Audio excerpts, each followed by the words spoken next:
સુરતમાં એબીપી અસ્મિતાના પત્રકારને કિયા કાર ચાલકે ઉડાવ્યો. એસઓએનઆઈટી નજીક સર્જાયો ગંભીર અકસ્માત. સુરતના ઉમરા વિસ્તારમાં આજે સવારે 9 વાગે પત્રકાર ધનરાજ બાગલે એક્ટિવા પર પસાર થઈ રહ્યા હતા ત્યારે બેફામ કિયા કાર ચાલકે અડફેટમાં લીધા હતા.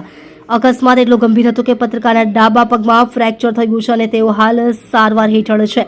ઘટનાની ગંભીરતા જોતા ઉમરા પોલીસે ગણતરીના કલાકોમાં જ કિયા કાર ચાલક સંજયભાઈ ઉંમર વર્ષ 28ને ઝડપી પાડી કાયદેસરની કાર્યવાહી હાથ ધરી છે.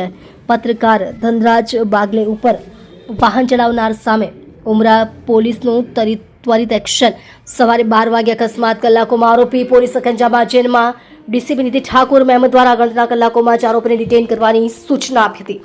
આપ જોઈ રહ્યા છો ગુજરાતની સૌથી પહેલા ખબર આપતી Surat express news channel director Rajesh મંગલેની સાથે. સ્ટેશન વિસ્તારમાં એક એક્સિડન્ટ અકસ્માતનો બનાવ બનેલ છે, જેમાં કે એક કિયા ગાડી ચલાવતા એક માણસ છે દેવાંશ સંજયભાઈ બંસલ, જેમની ઉંમર 28 વર્ષની છે. આ ગાડી ચલાવતા હતા તો સામને સે એક એક્ટિવા ઉપર બીજા માણસ આવતા હતા અને આ બંને વચ્ચે ટક્કર થઈ અને આમાં જો એક્ટિવા ઉપર માણસ છે એમને ઈજા પહોંચી છે, જેમાં કે એમાં ડાબા પગમાં ફ્રેક્ચર થયેલ છે.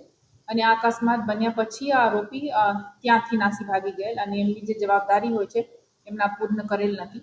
તો આ બાબતમાં ભારતીય ન્યાય સંહિતાની કલમો અને મોટર વાહન એક્ટની કલમો જેમ કે 177, 184, 134 અને 187 આ બધા લઈને આરોપીને ડિટેન કરીને આગળ અટકની કાર્યવાહી જારી છે અત્યારે.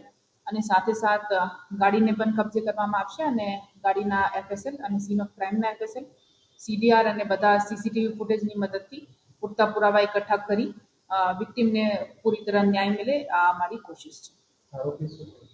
આરોપી ના કાપડના ખાતા છે જે સચિન મુજવાલા એરિયામાં છે. કેટલી રફતારથી આરોપી આવી રહ્યો હતો ગાડીને? આ જાંચ એફએસએલ થયા પછી ચોક્કસ પતા લાગશે, તો તમને લોકોને અમને જાણ કરીશ.